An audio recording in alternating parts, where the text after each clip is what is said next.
سب تعریفیں اللہ کے لیے ہیں جو اپنے بندوں کی توبہ قبول فرماتا ہے، برائیوں کو معاف کر دیتا ہے، گناہوں سے تجاوز فرماتا ہے، لغزشوں کو بخش دیتا ہے۔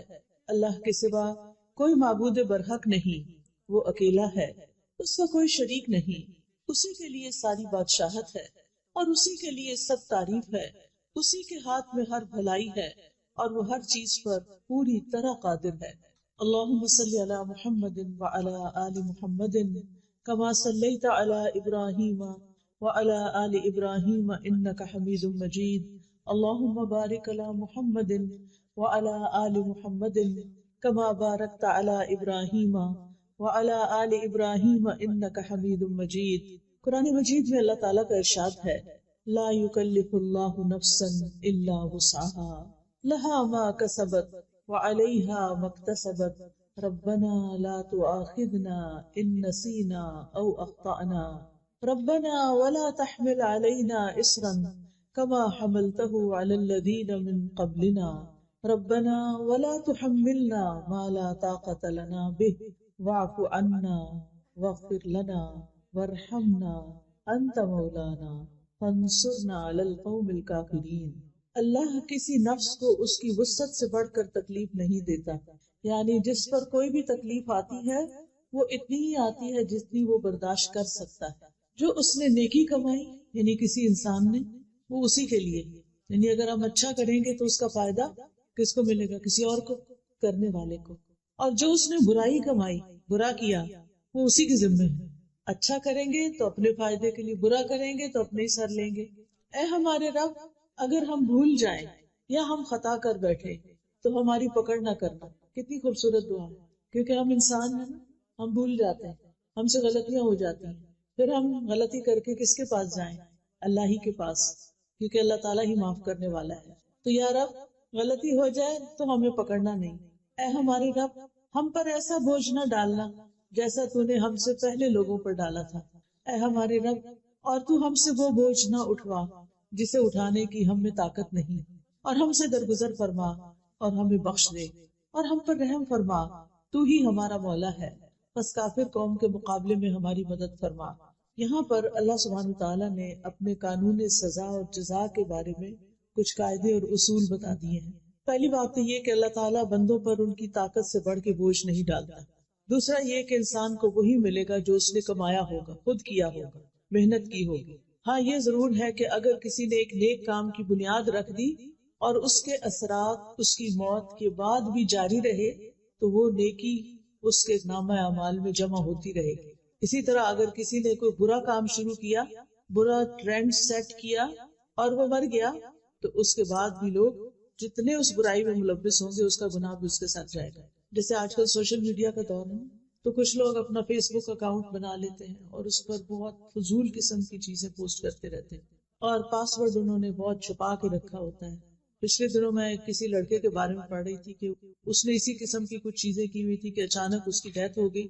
اب وہ خود فوت ہو چکا ہے لیکن وہ فحش فلمیں اور ویڈیوز اور چیزیں اس کی فیس بک پر موجود ہیں اور لوگ اس برائی کو دیکھے چلے جا رہے ہیں، دیکھے چلے جا رہے ہیں۔ اب آپ دیکھیے کہ وہ اور نو مور دنیا میں نہیں، کچھ اور پوسٹ نہیں کر رہا، لیکن وہ جو کر چکا ہے، جس کو اس نے بند نہیں کیا تھا، جس پر اس نے توبہ نہیں کی تھی، وہ اس کے اکاؤنٹ میں، اس کے نامہ اعمال کے اکاؤنٹ میں ایڈ ہوتا چلا جا رہا ہے۔ تو اس لیے انسان جو بھی کام دنیا میں کرے سوچ سمجھ کر کرے کہ میرے مرنے کے بعد مجھے کن الفاظ میں یاد کیا جائے گا، ایک اچھے تعمیری کردار کے انسان کے طور پر یا ایک برے انسان کے طور پر۔ کیونکہ مرنے کے بعد انسان کے لیے جو گواہیاں ہوتی ہیں لوگوں کی، مثلا اگر آپ کا اخلاق اچھا ہے، آپ لوگوں کو فائدہ پہنچانے والے ہیں، لوگوں کے کام آنے والے ہیں، تو جس دن آپ دنیا سے جائیں گے اس دن لوگ آپ کے بارے میں کیا کہیں گے؟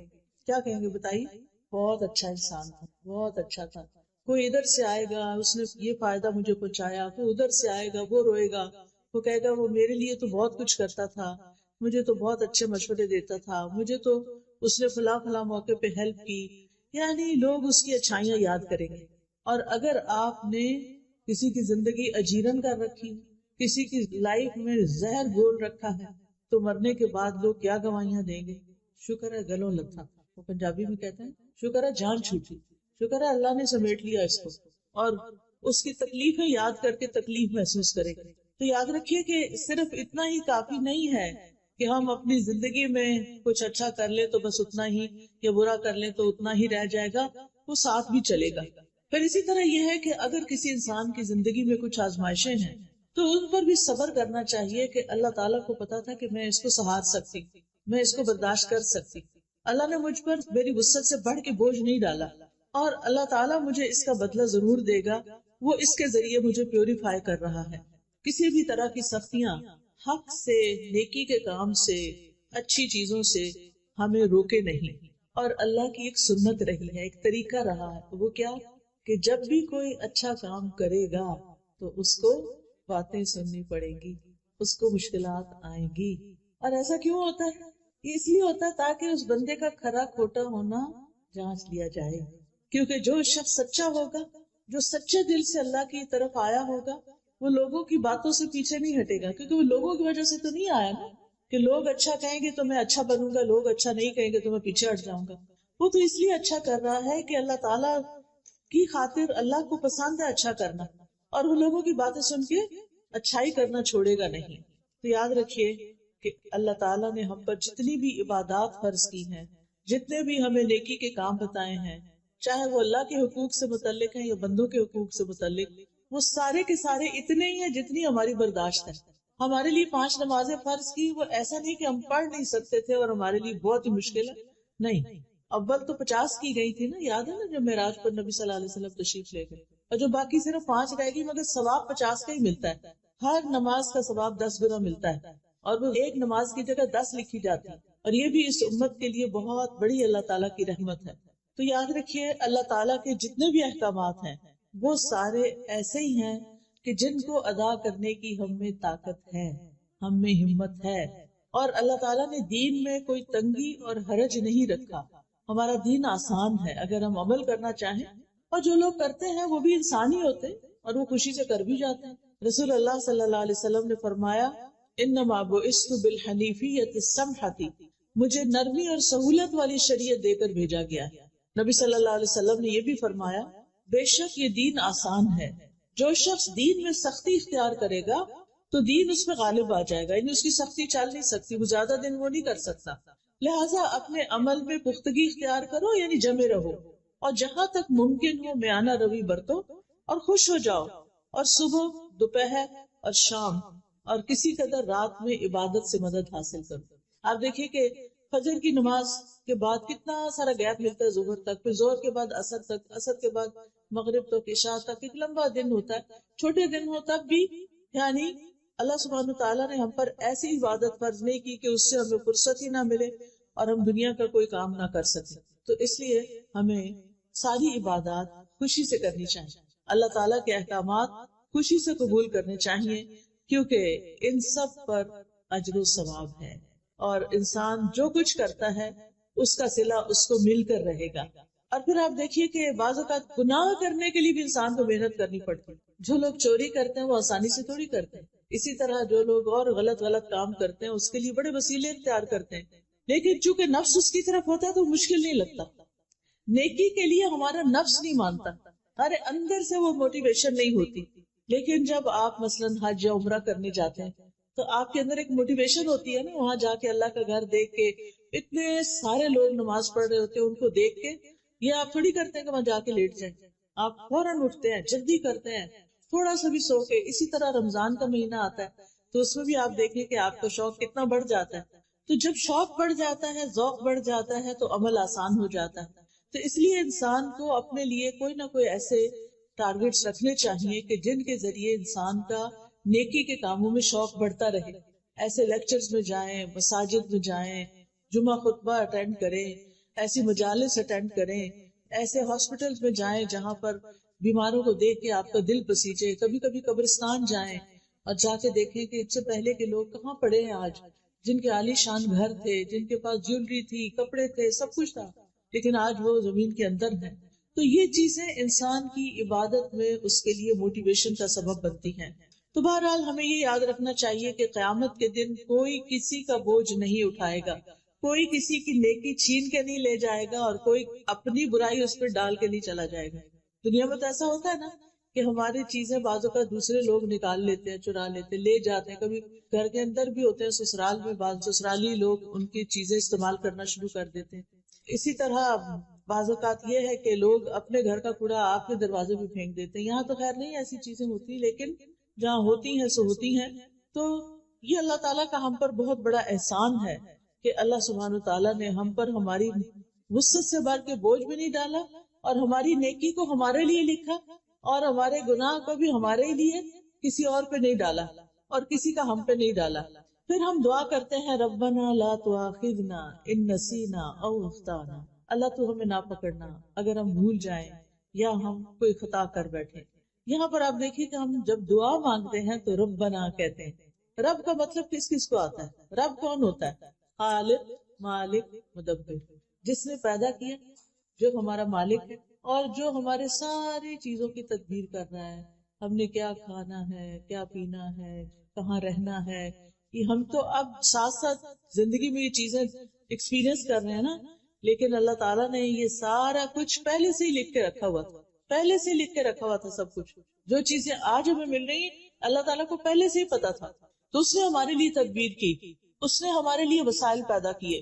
تو انسان اپنے اس رب کو پکار رہا ہے کہ اے رب, تو میرا رب ہے, تو نے مجھے پیدا کیا, تو نے مجھے سب کچھ دیا, اب تو مجھے معاف بھی کر دے. تو نے مجھے رزق دیا, تو نے مجھے اولاد دی, تو نے مجھے گھر بار دیا, تو نے مجھے سب کچھ دیا, لیکن میں نے تیرا حق ادا نہیں کیا, میں نے تیرا حق ادا نہیں کیا.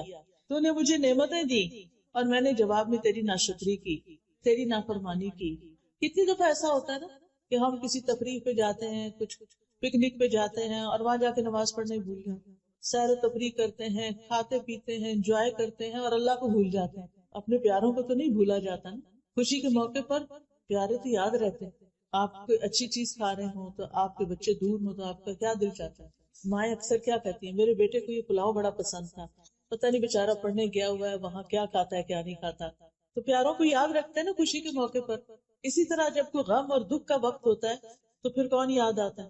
اپنے یاد آتے ہیں. کوئی فوت ہو جائے تو سارے بے شک آ جائیں, یعنی آس پاس کے لوگ, لیکن جب کوئی اپنا آتا ہے تو گلے لگ کے روتا ہے انسان, اس کے ساتھ شیئرنگ کچھ اور طرح کی ہوتی ہے. تو اللہ تعالیٰ کے ساتھ بالکل اپنوں والا تعلق ہونا چاہیے. اللہ تعالیٰ کو قریب محسوس کرنا چاہیے, اپنا ہر خوشی اور غم اس کے ساتھ شیئر کرنا چاہیے, اس کی طرف رجوع کرنا چاہیے, نعمتیں ملنے پر شکر ادا کرنا چاہیے, تکلیف آنے پر اس سے صبر مانگنا چاہیے اور دعا کرنی چاہیے. اور یہاں پر انسان کیا کہتا ہے, ربنا لا تؤاخذنا ان نسینا. نسینا کا لفظ ہے نا نسیان سے. نسیان کہتے ہیں کسی معلوم چیز سے غافل ہو جانا, اس کو بھول جانا. چابی رکھ کے کہیں بھول گئے, پتا ہے کہ چابی میری ہے, کون سی ہے, کیسی ہے, لیکن پتا نہیں چل رہا کہاں رکھ دی ہے. یعنی ایک چیز جس کو انسان جانتا ہو پھر وہ اس کے دماغ سے غائب ہو جائے, تو اس کو ہم بھول جانے کا نام دیتے ہیں. اور خطا جو ہے وہ نافرمانی کرنا ہوتا ہے, مخالفت کرنا. ارادہ نہ بھی ہو تو انسان اس کے اپوزٹ کر جاتا ہے جو اللہ تعالیٰ نے اس کو کرنے کے لیے کہا ہوتا ہے. اسی طرح کسی حکم سے جاہل ہونا, پتہ ہی نہیں کہ وہ کیا کرنا ہے. کیا ہم میں سے ہر ایک کو پورے دین کا پتہ ہے؟ ہم سب کچھ تو نہیں جانتے نا, لیکن ہماری زندگی میں ایسی سچویشنز آتی ہیں کہ ہمیں کرنا کچھ اور چاہیے, ہم کچھ اور کر بیٹھتے ہیں, ہے نا ایسا. تو یہ بھی خطا ہوتی ہے. کبھی آپ ڈرائیونگ کرتے ہوئے راستہ بھولے اور آگے جا کے آپ نے کہا یہ تو میرا روز کا راستہ, پتہ نہیں مجھے ہو کیا گیا, میں نے ایگزٹ مس کر دیا. ہوتا ہے جان بوجھ کے کیا ہوتا ہے؟ نہیں. کیوں؟ باتوں میں لگ جاتے ہیں. جب ڈرائیور باتوں میں لگ جاتا ہے تو اکثر راستہ بھول جاتا ہے. یعنی وہ اپنے مقصد سے غافل ہوا, ایک لمحے کے لیے غافل ہوا اور میلوں دور جا پڑا. یہ انسانوں کے ساتھ ہمارا معاملہ ہے, یعنی دنیا میں رہتے ہوئے. تو دین کے معاملے میں بھی ہمارا کچھ ایسا ہی رویہ ہوتا ہے. ہم لوگوں کی باتوں میں آ جاتے ہیں اور اللہ کا حکم بھول جاتے ہیں. ہم کوئی اچھا کام کرنے جا رہے ہوتے ہیں کہ لوگ کہتے ہیں لو یہ تم فلاں کام کرنے, کہیں چیریٹی میں دے رہے ہوتے ہیں نا, کہتے تو ان کو دینے کی نہیں ضرورت, ان کے پاس بہت فنڈ ہے, ٹھیک ہے. مسجد جا رہے ہوتے ہیں تو کہتے کیا ضرورت ہے مسجد جانے کی, عورتوں کی نماز گھر میں ہونی چاہیے, ٹھیک ہے. اس ملک میں تو پھر کہیں بھی اسلام کا نام نہیں ہے. اگر عورت اور بچے مسجد نہیں جائیں گے تو اسلامی ماحول کہاں سے ملے گا. تو میرا کہنے کا مطلب یہ ہے کہ انسان جب جانتے بوجھتے ہوئے بھول کا شکار ہو جاتا ہے تو اس سے غلطی ہو جاتی ہے. اب غلطی ہو گئی، چاہے بھول کے ہوئی چاہے غفلت سے ہوئی، غلطی تو غلطی ہے نا. اب جب آپ نے ایسا کر لیا تو اس کے بعد کوئی ریگریٹس ہوتے ہیں کیا؟ ایگزٹ مس کرنے پر کوئی ریگریٹ ہوتا ہے؟ دل چاہتا ہے گھر ہی نہ جاؤ، آپ ادھر ہی بیٹھو، کیا کر لیا، اتنے منٹ میں پہلے ہی لیٹ ہو رہی تھی اور لیٹ ہو گئے. سارے پیچھے سے بولنا شروع کر دیتے ہیں جو گاڑی میں بیٹھے ہوتے، بجائے اس کے کہ تسلی دی اچھا کوئی بات نہیں. ہم دوسروں کو اکثر پرووک ہی کرتے رہتے ہیں. خاص طور پہ میں خواتین سے کہوں گی کہ بچوں کی تربیت میں بڑے صبر و تحمل سے کام لیں. آپ گھر میں ایک سینٹرل رول پلے کرتے ہیں. آپ کے اوپر آپ کے ہسبینڈ ہیں، ہسبینڈ کے اوپر ان کا باس ہے، آپ کے نیچے آپ کے بچے ہیں اور بچوں کے بھی لیولز ہیں. ایک بچہ، پھر اس سے چھوٹا بیٹا ہے، پھر بیٹے سے چھوٹی بیٹی ہے، بیٹی سے چھوٹا پھر بیٹا ہے. آپ کہاں کھڑے ہیں؟ بیچ میں کھڑے ہیں نا. اگر آپ اسٹرانگ ہوں گے، آپ کے ریئیکشنز اچھے ہوں گے تو گھر کا ماحول بڑا خوبصورت ہوگا. اب ہوتا کیا ہے، باس نے کیا کیا، میاں کو، آپ کے ہسبینڈ کو کچھ کہہ دیا، اس کو چڑھ گیا غصہ. کیا وہ باس کے آگے بول سکتا ہے؟ نہیں، کیونکہ نوکری چلی جائے گی اگر بولا تو وہاں تو نہیں بولنا. اب وہ ادھر تو چپ رہا. جب گھر آیا اور کھانا کھانے لگا اور کھانے میں تھوڑا سا نمک تیز تھا، کیا ہوگا؟ غصہ کس پہ نکلے گا؟ بیوی پہ. اب بیوی کو غصہ آیا ہوا ہے، اب وہ میاں کے آگے بول نہیں رہی کہ میں صبر کر رہی. ٹھیک ہے کہ ابھی آئے ہیں، تھکے ہوئے آئے ہیں، اب اگر میں نے بولنا شروع کیا کہ میں سارا دن یہ اور یہ کرتی رہی ہوں، اگر تھوڑا سا نمک زیادہ ہو تو کیا ہوگا؟ کیونکہ شوہر نے بھی اوور ریئیکٹ کیا. بات اتنی بڑی نہیں تھی، تھوڑا بہت اونچ نیچ تو ہو ہی جاتی، اور کئی دفعہ ایسا ہوا تو کچھ بھی نہیں کہا. آج چونکہ پیچھے سے غصہ لے کے آئے تھے لہٰذا کہیں تو نکالنا تھا. یاد رکھیے، یعنی ہماری ہیومن نیچر یہ ہے کہ ہم جب غصہ کرتے ہیں تو وہ اندر بھر کے رکھتے ہیں، اس کو ختم نہیں کرتے، اسے جانے نہیں دیتے، ریلیز نہیں کرتے. اب کھانے کی میز پہ ماں بھی بیٹھ گئی، بچے بھی بیٹھ گئے. اچھا، بچوں کی عادت یہ ہوتی ہے کہ کھانا کھاتے ہوئے وہ کیا کرتے ہیں، کبھی ہاتھ پاؤں ہلاتے ہیں، کبھی ٹانگیں ہلاتے ہیں، کبھی ایسے میز پہ لیٹ جاتے ہیں، کبھی کچھ کرتے ہیں. اچھا، ماں نے پانی کا گلاس بھر کے رکھا ہوا تھا سائڈ پر، تو بچے نے ایسے ہی کھیل کھیل میں ہاتھ مارا، وہ نیچے جا گیا. اب کیا ہوگا؟ اب ماں کا جو غصہ بھرا ہوا تھا وہ کس پہ نکلے گا؟ بچے پہ. اور تھوڑا سا نکلے گا یا زیادہ نکلے گا؟ ٹھیک ٹھاک نکلے گا. اچھا، اب بچہ وہاں سے اٹھ کے چلا جائے گا، جا کے سوفے پہ بیٹھ کے اپنا موبائل نکالے گا اور کچھ کھیل کھیلنے لگے گا. اتنے میں جو چھوٹی بہن تھی وہ کسی چیز سے کھیل رہی تھی، وہ لگا آ کے اس بچے کو. اب وہ بچہ کیا کرے گا؟ اب بچہ غصہ اتارے گا، دونوں کی فائٹنگ شروع ہو گئی. اچھا، اب وہ جو چھوٹی تھی جس کو پڑی بھائی سے، اب اس کے دل میں غصہ ہے ابھی بھی، وہ جا کے اپنا بھالو اٹھاتی اور اس کو پٹک پٹک کے مارتی ہے. یہ ہوتا ہے گھروں میں، ٹھیک ہے. لیکن اگر ہم جو بیچ میں ہے نا، بیچ میں ماں، آپ کہیں گے ساری باتیں ماں کو سناتی ہیں، سب کچھ ماں ہی کرے، میں ہی سب کچھ ہوں، میرے اوپر ہی سارا کام ہے، میں ہی سارا برداشت کروں، میں ہی نہیں. اللہ نے آپ کو یہ مقام دیا ہے، اللہ نے آپ کو ممتا دی ہے، محبت دی ہے. آپ شوہر یا ساس کی باتوں سے غصے میں آ کے اپنے بچوں کی تربیت خراب نہ کریں. بچے صرف آپ کے لیکچر نہیں سنتے، بچے سی سی ٹی وی کیمرہ جو ہوتا ہے نا، اس کی طرح باریک آنکھ سے ہر کچھ دیکھ رہے ہوتے ہیں، کھیل رہے ہوتے ہیں، کان ان کے سارے آپ کی طرف ہوتے ہیں. ماما کس سے باتیں کر رہی ہیں، کیا باتیں کر رہی ہیں. اگر وہ آپ کا موڈ آپ دیکھتے ہیں تو پریشان ہو جاتے ہیں، اگر آپ اوور ایکسائٹیڈ ہیں تو ضرور کمنٹ کریں گے. اچھا، پھر کیا ہوتا ہے، جو آپ کر رہے ہوتے ہیں نا وہ بھی وہی کرنا شروع کر دیتے ہیں، اور ہر لائف ان کے اندر وہ آتے آ جاتے ہیں. تو یہ سلسلہ ختم نہیں ہوتا. ہونا کیا چاہیے کہ پہلے شخص سے جو غلطی ہوئی ہے، جو باس سے غلطی ہوئی، اگر وہ اللہ سے ڈرتا ہے تو اس کو اللہ سے بھی معافی مانگنی چاہیے، اور جس پہ زیادتی کی اس سے بھی معافی مانگنی چاہیے. کیا جو ہم سے چھوٹا ہو اس سے سوری نہیں کرنا چاہیے؟ کرنا چاہیے. اگر آپ باس ہیں اور آپ نے چھوٹے پہ زیادتی کر لی اور آپ کو ریئلائز ہو گیا، آپ کا ضمیر بول اٹھا ہے کہ میں نے زیادتی کی ہے، تو پھر کیا کرنا چاہیے؟ سوری کر لیں. کیا صرف بندے سے سوری کرنا چاہیے یا کسی اور سے بھی؟ یس، بندے سے تو آپ نے سوری کر لیا، اللہ سے بھی کرنا ہے، کیونکہ آپ نے ایک انسان کو ناحق تکلیف پہنچائی ہے. چلو بندوں نے معاف کر دیا، یا صرف اللہ سے توبہ کرنا کافی ہے یا بندوں کو بھی سوری کرنا ضروری ہے؟ بندوں کو بھی کرنا. اگر پہلا شخص جس نے زیادتی کی تھی وہ سوری کر لیتا، بات ختم ہو جاتی، لیکن اس نے سوری نہیں کی. آپ کو پتا نا، قابیل نے حابیل کو قتل کر دیا تھا.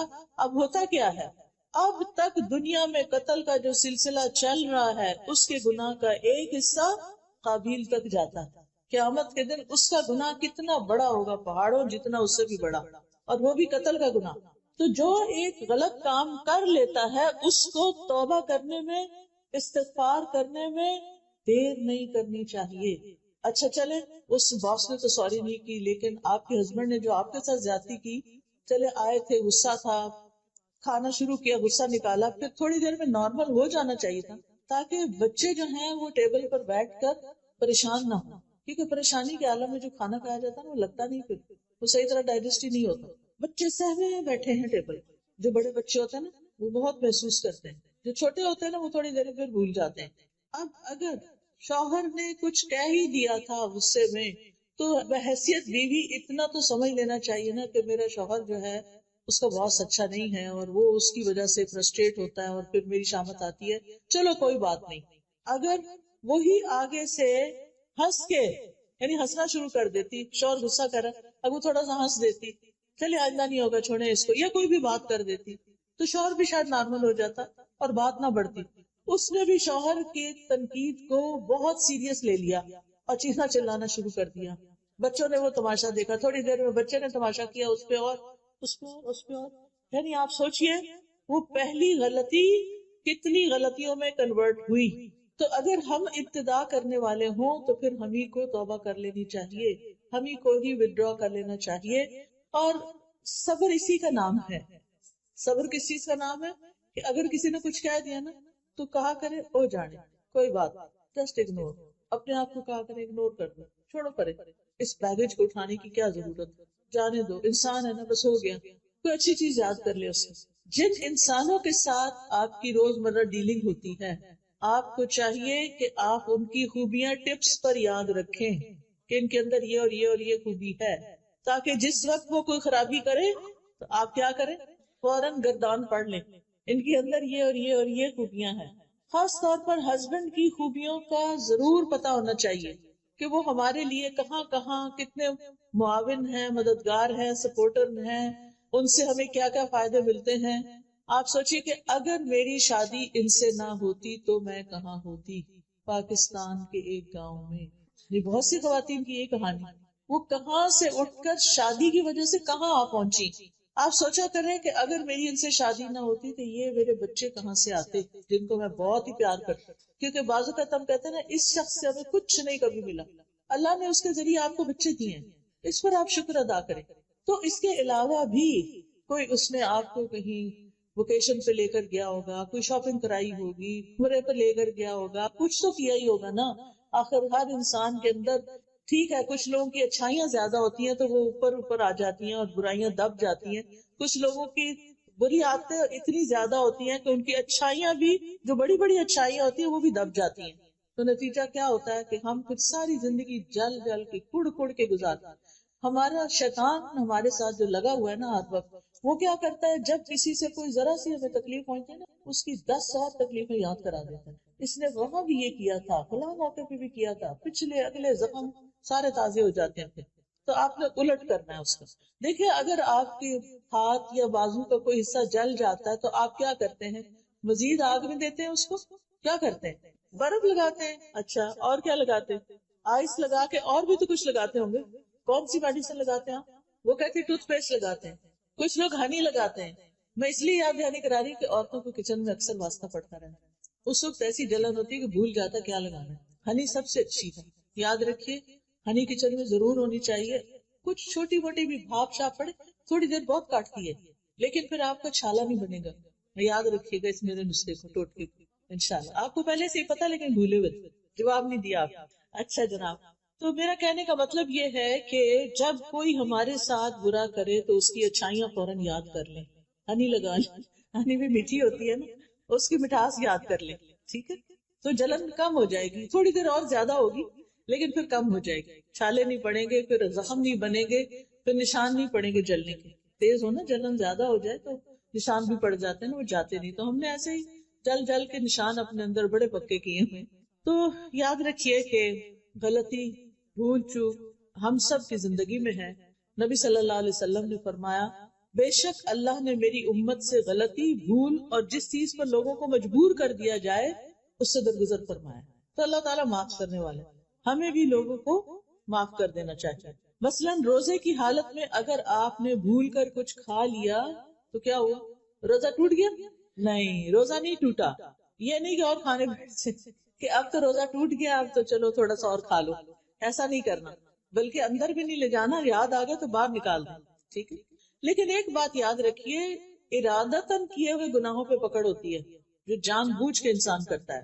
قرآن مجید میں آتا ہے وَلَيْسَ عَلَيْكُمْ جُنَاحٌ فِي مَا أَخْطَأْتُمْ بِهِ وَلَكِنْ مَا تَعَمَّدَتْ قُلُوبُكُمْ، اور تم پر اس میں کوئی گناہ نہیں جس میں تم نے خطا کی، اور لیکن جو تمہارے دلوں نے ارادے سے کیا اس پر پکڑ.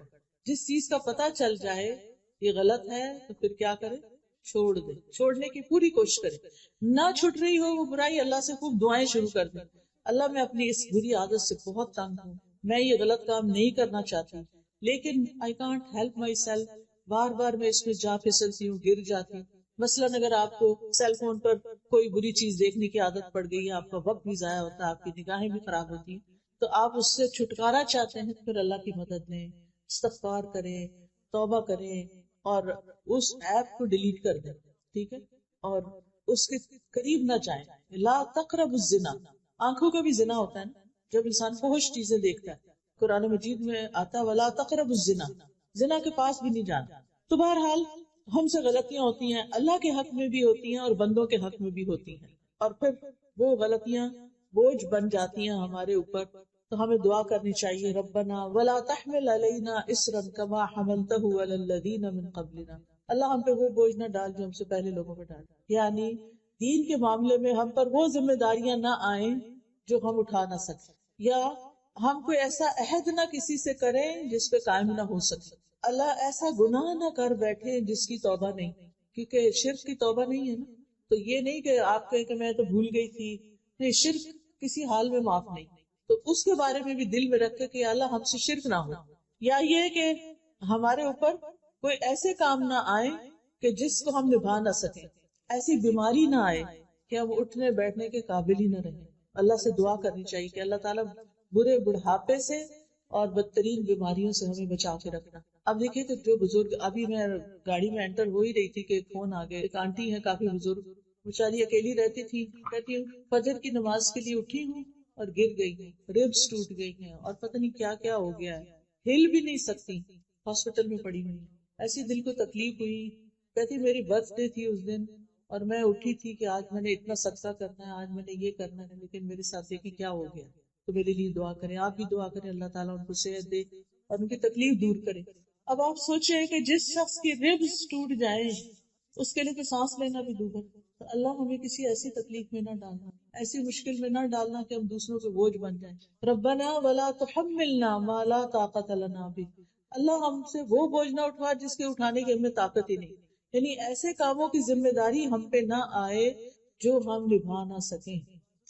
بعض اوقات ایسا ہوتا ہے کہ انسان کی زندگی میں ایسے حادثات ہو جاتے ہیں کہ انسان کو مجبوراً وہ ذمہ داریاں لینی پڑ جاتی ہیں. میری خالہ اللہ تعالیٰ ان پر اپنی رحمت نازل کرے، ان کے اپنے 11 بچے تھے. جو سب سے بڑا بچہ تھا اس کی کار ایکسیڈنٹ میں ڈیتھ ہو گئی، اس کی اور اس کی بیوی دونوں. 4 بچے چھوٹے چھوٹے پیچھے تھے، وہ بچ گئے. اب آپ خود سوچیں کہ جس خاتون نے اپنے اتنے بچے پالے اور 4 یتیم بچوں کو پالنے کی ذمہ داری ان پہ آ گئی، اور ایج ایسی تھی کہ جوان نہیں تھی اب، لیکن بڑی اچھی طرح انہوں نے وہ ذمہ داری نبھائی. لیکن ان کو دیکھ دیکھ کے رحم آتا تھا کہ کیسی آزمائش میں آ پڑی. ایک تو یہ کہ اللہ تعالیٰ کو پتا ہوتا کہ کون کیا بوجھ اٹھا سکتا ہے، لیکن پھر بھی ہم کمزور ہیں، کیونکہ پھر ہمارے منہ سے کوئی باتیں نکل جاتی ہیں کہ اللہ میرے ساتھ ایسا کیوں. یہ کبھی نہ جملہ بولیں. اللہ کو زیادہ پتا ہے کہ کسی کے ساتھ کیا ہونا چاہیے اور کیا نہیں ہونا چاہیے. تو شرعی احکامات میں بھی اور تقدیر کے حالات میں بھی اللہ سے آسانی مانگنی چاہیے کہ اللہ تعالیٰ ہماری تقدیر میں کوئی ایسی چیز نہ ہو جس سے ہماری زندگی دوبر ہو جائے، اور ہمیں ایسی مشقت میں نہ ڈالنا جو ہم اٹھا نہ سکیں. واعف عنا واغفر لنا وارحم، کتنی خوبصورت دعا ہے. اللہ ہم سے درگزر فرما، جو فرائض ادا کرنے میں ہم سے کوئی کوتاہی ہوئی ہے یا اللہ تو اس کو معاف کر دے، ہمیں بخش دے، ہم سے درگزر کر اور ہم پر مہربانی کر. ہم رحم کے قابل ہیں، ہم کمزور انسان. تو گناہگار انسان 3 چیزوں کا محتاج ہوتا ہے کہ جو معاملہ اللہ اور بندے کے درمیان ہے اللہ اسے درگزر کرے، اور دوسرا یہ کہ اللہ بندوں سے اس کے گناہ کو پردے میں رکھے. واغفر لنا، استغفار کا مطلب ہوتا ہے ڈھانک دینا. بعض اوقات ہم کوئی ایسا گناہ کر بیٹھتے ہیں جس کا صرف اللہ کو پتا ہوتا ہے، اور پھر ہم ڈرتے ہیں کہ کئی لوگوں کو پتا نہ چل جائے. خاص طور پر جو ٹین ایج ہوتی ہے نا، اس میں انسان سے کوئی ایسی غلطیاں ہو جاتی ہیں بعض اوقات کہ جس پر ساری زندگی وہ پچھتاتا ہے. مثلاً بچوں کو نشے کی عادت کب پڑتی؟ کس ایج؟ Teen age. جو پڑھائی کا سٹریس آتا ہے، جو بہت سے سٹریس آتے ہیں. پھر اسی طرح پڑھائی میں سیریس ہونے کی بجائے ایسے ریلیشن شپ میں گرفتار ہو جاتے ہیں کہ I love you and I miss you, سارا دن اسی میں گزار دیتے ہیں. اب جب نکلتے ہیں نا ٹین ایج سے باہر، 20s میں آتے ہیں اور حقائق سامنے آتے ہیں کہ پڑھا نہیں تو اب ہوگا کیا، اور نشے میں پڑ گئے تو اب کیا ہوگا، تو پھر اس وقت انسان سخت پریشان ہو. یہ دعا اپنے بچوں کو بھی سکھا دیں، چھوٹے چھوٹے بچوں کو. تو گناہگار انسان 3 چیزوں کا محتاج ہوتا ہے کہ اللہ میرے سے جو گناہ ہو گیا جس کا صرف تجھے پتا ہے، تو اس کو معاف کر دے، بندوں سے میرے گناہ کو ڈھانپ دے، اور تیسرا یہ کہ آئندہ کے لیے مجھ پہ رحم کر اور مجھے دوبارہ اس گناہ کے قریب نہ جانے دے، مجھے بچا لے. اور پھر آپ دیکھیے کہ کبھی انسان کے گناہ دل میں ہوتے ہیں، بدگمانیوں وغیرہ کی شکل میں، کبھی زبان میں ہوتے ہیں، کبھی جسم سے کر رہا ہوتا ہے. تو جو چیز دل میں ہے یا اللہ اس کا تجھے پتا ہے، تو اس کو معاف کر دے. جو ہم نے کر لیا جس سے منع کیا گیا اس کو تو ڈھانپ دے، اور آئندہ کے لیے ہمیں بچا کے رکھ. اور پہلے بخشش مانگی، گناہوں کو ڈھانپنا مانگا، اور پھر رحم مانگا، کیونکہ پہلے وہ خانہ خالی ہو نا، صاف ہو، تو پھر رحمت آئے گی. توبہ معافی ہو جائے گی تو پھر ہی اللہ کی رحمت آئے گی نا. اگر ہم نے توبہ معافی کی نہیں، مانگی نہیں، تو پھر باقی کیا ہوگا؟ انت مولانا، تو ہی ہمارا مولا ہے، تو ہمارا مالک ہے، تو ہمارا مددگار ہے. فانصرنا علی القوم الکافرین، تو ہمیں کافر قوم کے مقابلے میں مدد دے. اور یہ اللہ تعالیٰ ہی ایمان والوں کا حقیقی مولا ہے. تو یہ اللہ تعالیٰ کی بہت بڑی رحمت ہے کہ اللہ نے ہمیں یہ دعا کرنا سکھائی ہے. وہ ہمیں جانتا ہے نا، ہماری ضروریات کو بھی جانتا ہے، اس نے ہمیں مانگنا سکھا دیا. پھر اس سے بھی پتہ چلتا ہے کہ مانگنے کی چیزوں میں 3 اہم چیزیں ہیں مانگنے کی: عفو، درگزر، بخشش اور رحمت. پھر یہ کہ رب کے وسیلے سے مانگنا چاہیے، اس سے تکلیف دور ہوتی ہے، ربنا کہہ کے، ربی کہہ کے. اور پھر یہ کہ مومن بندوں کے لیے اللہ کی خاص رحمت ہوتی ہے. تو پیاری بہنوں، ہم سب انسان خطا کار. حدیث میں آتا ہے ہر انسان خطا کار ہے، اور بہترین خطا کار وہ ہیں جو توبہ کرتے ہیں. تو ہم سب کو توبہ استغفار کی ضرورت ہے. مومن سے بھی گناہ ہو جاتا ہے، متقی انسان سے بھی ہو جاتا ہے، پارسا، محسن، اعلیٰ درجے کے نیک انسان سے بھی غلطی ہو جاتی ہے. کوئی انسان غلطی سے پاک نہیں. پیغمبر معصوم ہوتے ہیں، ہم معصوم نہیں، ہم سے غلطیاں ہوتی ہیں. نبی صلی اللہ علیہ وسلم نے فرمایا ہر مومن سے کوئی نہ کوئی ایسا گناہ ہو جاتا ہے جس کو وہ اکثر کر لیتا ہے، یا کوئی ایسا گناہ ہوتا ہے جس پر وہ قائم رہتا ہے، چھوڑ نہیں پاتا، اور اس کو چھوڑ نہیں سکتا حتیٰ کہ دنیا سے چلا جاتا ہے. کچھ عادتیں بن جاتی ہیں. بعض اوقات میں اتنی حیران ہوتی ہوں کہ ہم اتنی زیادہ زبان کی حفاظت کے بارے میں باتیں پڑھتے ہیں، لیکن جب میں لوگوں کا عملی رویہ دیکھتی ہوں تو وہ کوئی حفاظت نہیں کر رہے ہوتے.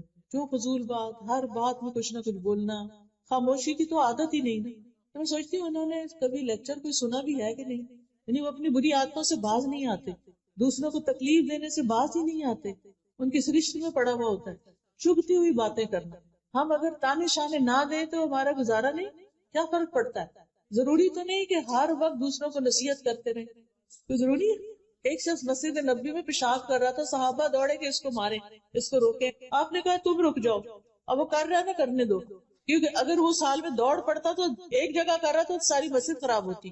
تو بعض اوقات اتنی سی بات ہوتی ہے چھوٹی سی، اور ہماری بد اخلاقی اس برائی کو بہت بڑا بنا دیتی، اور اس کے اثرات دور دور تک چلے جاتے ہیں. تھوڑا سا ٹنگ کو کنٹرول کر لیں، ہر چیز میں کمنٹ نہیں دیا کریں، ہر چیز میں اظہار خیال نہ کیا کریں، ہر چیز میں اپنی رائے دینے نہ بیٹھ جایا کریں. آپ اپنے آپ کو کیا سمجھتے ہیں؟ مجھے تو کبھی یہ سمجھ نہیں آتا کہ ہم کیا سمجھتے کہ ہم کون ہیں. ہم عالم ہیں، ہم مفتی ہیں، ہم مربی، ہم کون ہیں؟ ہم تو ایک عام انسان ہیں. ہمیں حق نہیں پہنچتا کہ ہم ہر وقت ٹوکا ٹوکی کرتے رہیں. کئی بزرگوں نے گھر میں لوگوں کی زندگی حرام کی ہوئی ہوتی ہے، معذرت کے ساتھ.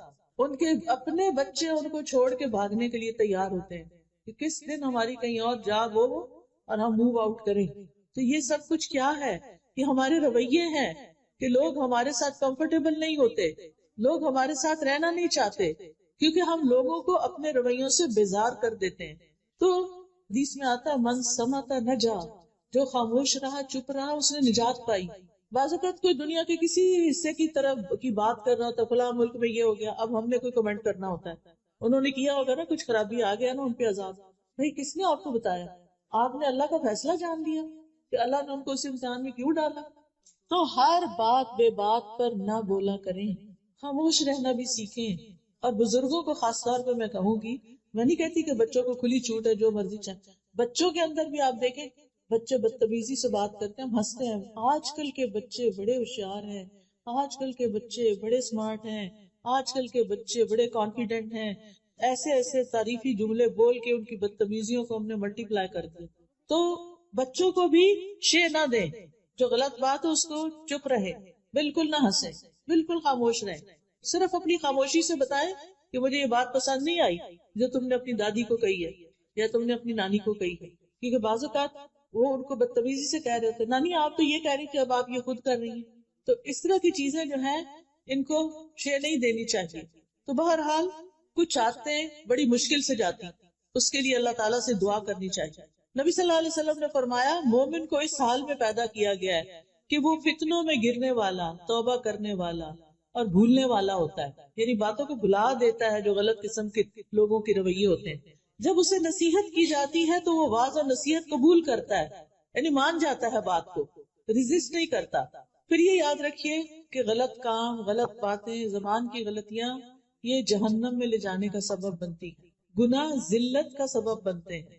صغیرہ گناہ بھی، چھوٹے چھوٹے گناہ بھی بندے کو ہلاک کر دیتے ہیں. گناہوں کا ایک بوجھ ہوتا ہے جو قیامت کے دن لوگ اپنی پیٹھ پہ اٹھائے ہوئے ہوں گے. اس لیے ہمیشہ گناہوں سے معافی مانگتے رہنا چاہیے، کیونکہ جو گناہ کرنے کے بعد توبہ کرے گا اللہ تعالیٰ اس کو بخش دے گا. کیونکہ اللہ تعالیٰ غفور الرحیم ہے، بڑا بخشنے والا ہے. وہ دن اور رات توبہ قبول کرتا ہے. انبیاء بھی استغفار کرتے تھے. یہ بتائیے کہ نبی صلی اللہ علیہ وسلم دن میں کتنی بار استغفار کرتے تھے؟ 70 سے 100 بار. ٹھیک ہے، کیا ہم بھی کچھ دفعہ استغفار کرتے؟ ہم میں سے ہر بہن کو کم از کم 100 دفعہ یہ تسبیح ضرور پڑھنی چاہیے، استغفر اللہ و اتوب الیہ، استغفر اللہ و اتوب الیہ.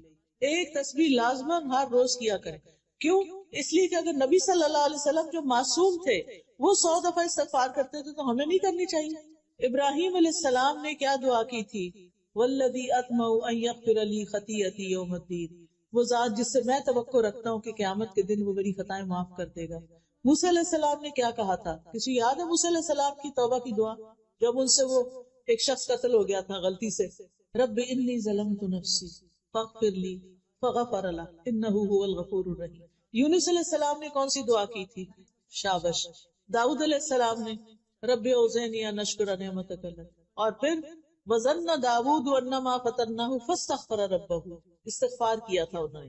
نوح علیہ السلام نے اپنی قوم سے کہا تھا کہ لوگوں استغفار کرو، اللہ بڑا معاف کرنے والا ہے، آسمان سے وہ بارشیں برسائے گا، تمہیں مال اور بیٹے دے گا اور تمہارے لیے نہریں جاری کر دے گا. یہ استغفار کے فائدے ہیں. معافی مانگنے سے یہ کچھ ملتا ہے. آپ کی زندگی میں کسی بھی چیز کی کمی ہے نا، کوئی بھی آپ کا پرابلم ہے، آپ استغفار شروع کر دیں، اللہ تعالیٰ اس مسئلے کو حل کر دیں. گناہوں سے توبہ کریں. تمام لوگوں کو استغفار کا حکم ہے، اور ایمان والوں کی تو خاص صفت ہے وبالاسحار هم یستغفرون، کہ وہ سحری کے وقت استغفار کرتے ہیں. اور جو اللہ سے معافی کی امید رکھتا ہے اللہ تعالیٰ اس کو معاف کر دیتا ہے. اور بخشش مانگنے والے کے لیے اللہ کا وعدہ ہے کہ جب تک بندہ معافی مانگتا رہے گا اللہ تعالیٰ بھی اس کو معاف کرتا رہے گا.